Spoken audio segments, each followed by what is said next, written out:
Assalamualaikum warahmatullahi wabarakatuh. Kembali lagi di podcast cerita seputar Tanah Doang. Bersama saya Kak Mia yang akan menemani teman-teman cerita selama beberapa menit ke depan. Ya, jadi siang hari ini kita kedatangan narasumber dari Dinas Pemberdayaan Perempuan, Perlindungan Anak, Pengendalian Penduduk dan Keluarga Berencana. Beliau Ibu Marlina SE. Jabatan beliau sebagai Kepala Bidang Pengendalian Penduduk, Penyuluhan dan Penggerakan. Langsung saja ya kita sapa narasumber kita. Assalamualaikum Ibu. Waalaikumsalam. Bagaimana kabar tak Bu? Baik. Alhamdulillah. Ya, jadi berbicara mengenai BKKBN nih ya Bu. Kalau boleh tahu apa saja tugas dan fungsi Lembaga Badan Kependudukan dan Keluarga Berencana Nasional atau yang disingkat dengan BKKBN? Kalau kita berbicara mengenai tugas dan fungsi lembaga BKKBN itu kemudian tidak jauh dari tugas kami di tingkat kabupaten, yaitu di Dinas P3A P2KB, yaitu Dinas Pemberdayaan Perempuan, Perlindungan Anak, Pengendalian Penduduk dan Keluarga Berencana, yaitu menyelenggarakan tugas pemerintahan di bidang pengendalian penduduk dan keluarga berencana. Jadi ini kemudian memang tertuang di dalam Undang-Undang nomor 23 tentang pemerintahan daerah, bahwasanya di daerah itu harus melaksanakan urusan pengendalian penduduk dan keluarga berencana. Di mana kita tahu pengendalian penduduk ini memang sangat urgen untuk dilakukan, karena ketika tidak ada pengendalian tentu saja akan terjadi peledakan penduduk begitu. Ya, seperti kita ketahui di sensus penduduk 2010 itu jumlah penduduk Indonesia masih 230 juta jiwa. Sementara kemudian di sensus penduduk tahun 2020 itu sudah meningkat menjadi 270,20 juta jiwa. Jadi bisa dibayangkan ketika tidak ada pengendalian itu akan terjadi peledakan penduduk di mana-mana. Ya, luar biasa ya Bu tugas dan fungsi BKKBN ini supaya mencegah peledakan penduduk sebagaimana yang Ibu Marlina maksud tadi ya Bu. Selanjutnya Bu, mengenai isu strategis dari program Bangga Kencana dari BKKBN ini Bu. Mungkin Ibu bisa menjelaskan seperti apa itu? Ya, jadi tugas kami kemudian di BKKBN dan di tingkat kabupaten dalam hal ini DP3A P2KB yaitu melaksanakan program yang namanya program Bangga Kencana, ya, yaitu program pembangunan keluarga, kependudukan dan pembangunan keluarga. Nah, ini mencakup mulai dari pengendalian penduduknya yang seperti saya katakan pertama tadi, dan tata kelola kependudukannya, di mana kita tahu ada yang disebut bonus demografi, ya, di mana di bonus demografi itu tingkat usia produktif itu akan menjadi dominan, ya. Jadi di tahun 2045 itu diperkirakan 70% usia produktif pada saat itu, ya. Kemudian juga yang kedua, pemenuhan layanan dasar, ya. Jadi program Bangga Kencana ini kemudian tentu saja diharapkan ada pemenuhan layanan dasar di sana, di mana kita ketahui angka kematian ibu dan angka kematian anak itu masih sangat tinggi. Ya, kemudian penerapan atau penggunaan kontrasepsi, ya, penggunaan kontrasepsi, di mana kita tahu ketika keluarga-keluarga tidak menggunakan alat kontrasepsi itu tentu saja akan bisa meningkatkan tingkat kelahiran, ya. Nah, tingkat kelahiran ini pada akhirnya akan meningkatkan jumlah penduduk dan jumlah penduduk akan menyebabkan peledakan penduduk. Nah, kemudian yang berikutnya juga di kalangan remaja masih pemahaman tentang kesehatan reproduksi ini masih sangat kurang, ya. Sehingga ini juga menjadi perhatian bagi kami untuk bisa memberikan edukasi tentang kesehatan reproduksi, di mana para remaja-remaja masih sangat awam terhadap program ini karena di tingkat keluarga itu masih sangat tabu ya, sangat tabu untuk diajarkan kepada mereka mengenai tentang kesehatan reproduksi itu tadi ya, Bu.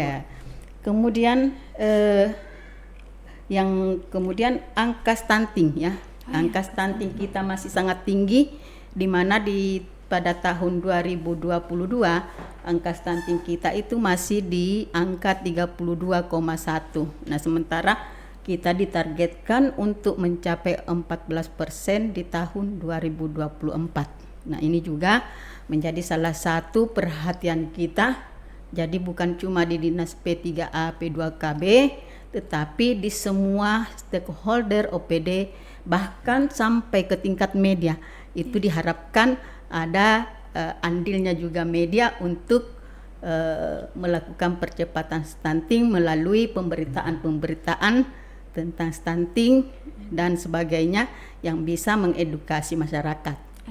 Ya, yang ketiga dari program Bangga Kencana itu membangun kebudayaan dan karakter, di mana masih rendahnya keluarga yang mengetahui tentang fungsi keluarga tadi ya, di mana kita tahu dalam keluarga ada 8 fungsi yang harus diterapkan, mulai dari fungsi agama ya, dari fungsi agama sampai fungsi sosial.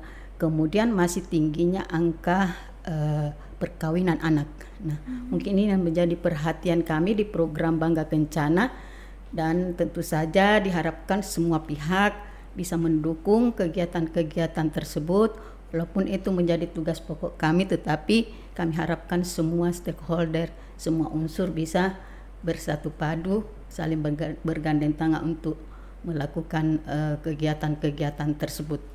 Jadi seperti yang dijelaskan Ibu Marlina tadi mengenai isu strategis dari program Bangga Kencana, saya menangkap adanya pengendalian ledakan penduduk, kemudian ada tata kelola penduduk, kemudian ada pemenuhan layanan dasar, juga pemahaman mengenai kesehatan reproduksi ya, Bu. Kemudian ada juga pengendalian angka stunting tadi, seperti yang sudah Ibu Marlina jelaskan, dan juga membangun kebudayaan keluarga. Ya, Masya Allah sekali ya, teman-teman Carita. Selanjutnya, Bu, mengenai rencana aksi nasional percepatan penurunan stunting Indonesia tahun 2021, 2023 atau 2024 yang Ibu sebutkan tadi. Ya. 2023, Bu? 2024. Oh, 2024 ya. Mengenai rencana aksi nasional percepatan penurunan stunting Indonesia tahun 2021 sampai 2024 atau yang bisa disingkat dengan sebagai Ranpastia, Bu. Bisa dijelaskan sedikit, Bu, mengenai Ranpasti ini? Ya. Jadi untuk menurunkan angka stunting tentu saja kita harus mempunyai aksi ya. Aksi di lapangan seperti apa? Nah, itu kemudian diatur di dalam Peraturan Presiden Nomor 72 Tahun 2021, yaitu tentang Rencana Aksi Nasional Percepatan Penurunan Stunting Indonesia. Ya. Nah, di situ yang pertama yang harus kita lakukan yaitu penyediaan data ya. Ya, jadi yang pertama yang kita lakukan untuk penurunan stunting tentu saja kita harus berdasar daripada data, karena tanpa data untuk melakukan intervensi penurunan stunting itu akan susah untuk kita mengintervensi secara tepat ya. Nah, data-data ini kemudian disebut data beresiko stunting. Ya, jadi ada data keluarga beresiko stunting yang dikeluarkan oleh BKKBN yang kemudian diharapkan diintervensi oleh masing-masing OPD maupun stakeholder. Ya, jadi bukan cuma OPD yang diharapkan di sini, tetapi semua pemangku kepentingan. Ya, jadi di penurunan stunting dikenal yang namanya penanganan secara pentahelik. Jadi ada dari unsur pemerintahnya, unsur swastanya, kemudian ada perguruan tingginya, kemudian ada dari tokoh masyarakatnya, kemudian terakhir dari medianya. Oh, pentahelix ini ya Bu? Ya. Oh, ya. Jadi kita harapkan memang ada kerjasama, karena kita tahu stunting itu penyebabnya banyak ya. Jadi bukan cuma dari faktor makanannya, tetapi juga dari faktor pengasuhannya, kemudian dari faktor kebersihan lingkungannya, kemudian dari pola asuhnya juga sangat berpengaruh terhadap status stunting tersebut. Kemudian yang kedua yang menjadi rencana aksi kita sesuai dengan Perpres tadi, yaitu pendampingan keluarga beresiko. Jadi setelah kita mendapatkan data dari keluarga beresiko ini, itu akan dilakukan pendampingan kepada keluarga-keluarga tadi. Ya, jadi yang menjadi pendamping dari keluarga-keluarga beresiko adalah yang disebut tim pendamping keluarga. Ya, jadi kebetulan tim pendamping keluarganya sudah pernah juga diwawancarai di sini ya, terkait dengan tugas-tugas dan fungsinya sebagai pendamping di lini lapangan atau di garda terdepan. Ya, jadi TPK ini terdiri dari 3 unsur, yaitu dari unsur PKK, kemudian dari unsur bidan, dan yang ketiga dari unsur kader KB. Ya, jadi ketiganya ini berkolaborasi melakukan pendampingan kepada keluarga-keluarga beresiko tadi. Ya. Kemudian yang ketiga rencana aksi yang kita lakukan adalah pendampingan kepada semua calon pengantin. Ya, jadi calon pengantin juga harus didampingi ya sebagai calon-calon ibu di masa depan. Ya, karena kita tahu ya ketika calon-calon ibu ini terkena penyakit atau tidak sehat, ya tentu saja akan melahirkan anak-anak yang kurang sehat pula. Nah, makanya kita harapkan calon pengantin ini juga didampingi minimal 3 bulan sebelum menikah. Ya, jadi 3 bulan sebelum menikah harus kita melakukan pendampingan, edukasi bagaimana mereka memenuhi kesehatannya, memenuhi gizinya. Ya, karena kita tahu saat ini biasanya remaja-remaja itu mau tampil cantik ya, mungkin diet lah, ya. Tapi makanya tidak mengetahui apakah dietnya itu sehat atau tidak. Makanya kita perlu ada pendampingan kepada mereka untuk mempersiapkan mereka sebagai calon ibu nantinya untuk melahirkan anak-anak yang sehat pula. Nah, namun ini yang menjadi kendala juga kadang-kadang bagi TPK, ya karena biasanya itu kita mengetahui nanti 1 minggu sebelumnya baru mereka menikah, baru kita ketahui bahwasanya ini mau menikah. Ya, jadi pendampingannya itu ya berapa bulan ya, harusnya kan minimal 3 bulan sebelum menikah. Nah, mungkin ini juga kami perlu dukungan dari semua pihak, masyarakat ataupun pemerintah untuk bisa menginformasikan ya ketika ada calon pengantin yang akan melangsungkan pernikahan, untuk kami bisa mendampingi secepatnya. Oh ya, jadi yang terpenting itu yang harusnya masyarakat itu tahu bahwasanya sebelum menikah ada 3 bulan sebelumnya pendampingan ya Bu, untuk mengetahui mengenai kesehatan mereka atau persiapan mereka sebelum sampai ke dalam pernikahan itu. Ya, jadi kami di tim pendamping keluarga ada aplikasi yang disebut aplikasi LC Mil, yaitu aplikasi siap nikah, siap hamil. LC Mil ya Bu. Ya, jadi ketika sudah didampingi dan memang dinyatakan sehat, itu biasanya akan mengeluarkan sertifikat siap nikah. Ya, dari aplikasi ini Bu. Ya. Jadi untuk mendapatkan untuk bisa terhubung ke aplikasi ini Bu, bagaimana caranya? Ya, jadi tim pendamping keluarga kami akan proaktif untuk mencari sasarannya. Jadi kami istilahkan di sini Catin adalah sasaran percepatan penurunan stunting. Ya, jadi kelompok sasaran kami di percepatan penurunan stunting yaitu Catin atau calon pengantin, kemudian ibu hamil atau bumil, kemudian baduta atau anak bawah 2 tahun. Ya, jadi itu yang menjadi sasaran kami untuk kami melakukan pendampingan. Nah, kemudian mungkin rencana aksi kami yang lain adalah surveillance ya. Surveillance ini artinya pendampingan yang secara terus menerus tadi. Jadi seperti ibu hamil bukan cuma satu kali didampingi, tetapi harus kita mengharapkan ada 6 kali pendampingan ya, karena kita harus pastikan ibu hamil ini memeriksakan kesehatannya ke fasilitas kesehatan minimal 6 kali. 6 kali. Ya. Ya. Jadi kemudian yang kemudian rencana aksi kami selanjutnya adalah yang disebut audit kasus stunting. Ya, audit kasus stunting ini hasil dampingan daripada TPK itu akan diajukan ke tim pakar. Ya, jadi di sini dalam hal ini kami ada tim pakar, yaitu yang terdiri dari dokter ahli anak, kemudian yang kedua dokter ahli obgyn, kemudian yang ketiga dokter ahli gizi, kemudian yang keempat psikolog. Ya, jadi mereka-mereka itu yang beresiko akan dikaji oleh dokter ya terhadap kasus-kasus yang sudah dialami, kemudian akan diberikan rekomendasi seperti apa penanganannya ke depan. Ya. Kemudian rencana aksi kita yang selanjutnya adalah perencanaan dan penganggaran. Ya, jadi selain daripada aksi-aksi di lapangan, ya tentu saja kita perlu ada perencanaan dan penganggaran yang jelas kepada siapa anggaran ini akan ditujukan. Dan diharapkan anggaran ini memang tepat kepada sasaran yang kita harus sasar untuk penurunan stunting tersebut.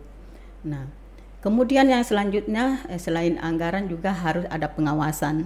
Ya, jadi pengawasan yang secara terus menerus, apakah memang anggaran ini sampai kepada sasaran, misalnya apakah ada makanan tambahan yang diberikan kepada sasaran, apakah sampai ke mulut sasaran, atau cuma misalnya singgah di orang tuanya, ya biasanya seperti ini deh, diberikan makanan tambahan berupa 1 rak telur misalnya. Nah, apakah telur ini sampai ke mulut sasaran untuk dikonsumsi atau cuma sampai di keluarga tersebut, misalnya dibikin kue lah, dibikin apa tidak langsung kepada sasaran yang dimaksud ya. Kemudian juga misalnya ada bantuan sosial yang diberikan kepada keluarga tersebut, apakah memang sampai di keluarga tersebut untuk dia pergunakan untuk pemenuhan kebutuhannya atau seperti apa. Jadi itu semua menjadi tugas-tugas dari TPK untuk melakukan pendampingan dan untuk memastikan apakah memang intervensi pemerintah itu memang sudah sampai kepada sasaran. Yang terakhir ada lagi yang disebut pemantauan, evaluasi dan tadi ada aksi, kemudian ada perencanaan dan apa itu Bu? Ada pengawasan kemudian ada evaluasi. Ya, jadi itulah 8 rencana aksi yang perlu kita terapkan di dalam percepatan penurunan stunting. Mudah-mudahan penurunan stunting di Kabupaten Kepulauan Selayar itu bisa turun secara signifikan di tahun 2023 ini. Ya, amin. Ya, luar biasa ini Bu usahanya BKKBN dalam penurunan stunting di Indonesia ya Bu. Kemudian mengenai posisi Ibu sebagai Kepala Bidang Pengendalian Penduduk, Penyuluhan dan Penggerakan di BKKBN ini, apa harapan tak Bu ke depannya dalam upaya penurunan angka stunting ini? Ya, jadi kami sangat berharap, tentu saja menjadi juga harapan semua masyarakat, pemerintah Kabupaten Kepulauan Selayar untuk menurunkan angka stunting ini, di mana kita kalau dilihat dari skala Sulawesi Selatan masih 6 terbesar, tertinggi angka stuntingnya. Ya, jadi saat ini sudah dilakukan pengukuran kembali dan mungkin di awal tahun 2024 atau mungkin di akhir tahun ini juga itu kita sudah akan bisa melihat hasilnya apakah kita turun atau naik. Mudah-mudahan, tetapi harapan kita semua tentu saja harapan bersama adalah menurunkan angka stunting ini, karena kita tahu ketika masyarakat kita stunting tentu saja akan berpengaruh kepada anak-anak ke depan Ya, karena stunting ini bukan cuma pada saat kecil kita rasakan, tetapi itu akan berefek kepada ketika kita nanti tua. Ya, akan gampang terkena penyakit, misalnya diabetes, penyakit degeneratif, hipertensi dan segala macam, DM, diabetes mellitus, itu akan gampang terkena penyakit tersebut ketika pada kecilnya terkena stunting. Makanya menjadi harapan kita semua, ya, juga terhadap teman-teman media, ya, untuk bisa menyampaikan pesan-pesan penurunan stunting melalui media ini untuk kita bisa bekerja sama dalam percepatan penurunan stunting khususnya di Kabupaten Kepulauan Selayar. Oh ya, kemudian sebelum kita menutup ya Bu, sepertinya ini yang lebih penting ya dari apa yang kita bahas tadi, untuk masyarakat tahu juga sebenarnya bagaimana supaya kita tahu anak ini stunting atau tidak, bagaimana untuk bisa mendapatkan data-data itu Bu, penyebaran data-data itu. Ya, jadi data stunting yang bisa kita lihat, ya, kalau stunting itu tentu saja ada datanya di Dinas Kesehatan. Ya, jadi kalau yang sudah dinyatakan stunting, data itu bisa kita lihat di Dinas Kesehatan. Tetapi kalau di dinas kami, di Dinas P3AP2KB, ya, data yang kami bisa perlihatkan adalah data keluarga beresiko stunting. Jadi belum dinyatakan stunting.